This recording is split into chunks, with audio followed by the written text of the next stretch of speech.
Hi നമസ്കാരം ഫാസിലാണ്.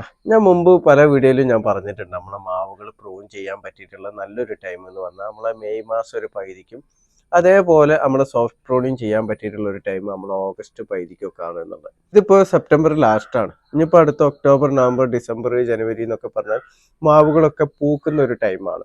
അപ്പോൾ നമ്മൾ പ്രൂൺ ചെയ്യുമ്പോൾ നമ്മൾ ശ്രദ്ധിക്കേണ്ടത് ഈ ഒരു ടൈമിൽ ഒരു കാരണവശാലും നമ്മളെ കായ്ക്കാൻ പ്രായമായിട്ടുള്ള മാവുകൾ നമ്മൾ പ്രൂൺ ചെയ്ത് കൊടുക്കാൻ വേണ്ടിയിട്ട് പാടില്ല. ഇപ്പൊ കായ്ക്കാനുള്ള മാവൊക്കെ ആണെന്നുണ്ടെങ്കിൽ നമ്മൾ ആ ഓഗസ്റ്റ് പകുതിക്കൊക്കെ ഒന്ന് സോഫ്റ്റ് പ്രൂൺ ചെയ്ത് കൊടുക്കാം. ഈ ഒരു ടൈം വെച്ചാൽ സെപ്റ്റംബർ ലാസ്റ്റ് ആയ ടൈമിൽ പലരും ചോദിക്കുന്നതാണ് ഇപ്പൊ പ്രൂൺ ചെയ്തുകൂടെ എന്നുള്ളത്. അപ്പൊ നമ്മൾ കായ്ക്കാനായിട്ടുള്ള മാവുകൾ ഇപ്പൊ പ്രൂൺ ചെയ്താൽ എന്താ വെച്ചാൽ ഇപ്പൊ നമ്മൾ മറ്റു ചെടികളെ പോലെയല്ല, മാവിലൊക്കെ എന്ന് പറഞ്ഞാൽ നമുക്ക് ഇതേപോലെ പുതിയ ശിഖരങ്ങൾ വന്നാൽ അതൊരു 2-3 മാസം പ്രായമാകുമ്പോൾ അതിലാണ് നമുക്ക് പൂവിട്ട് വരിക.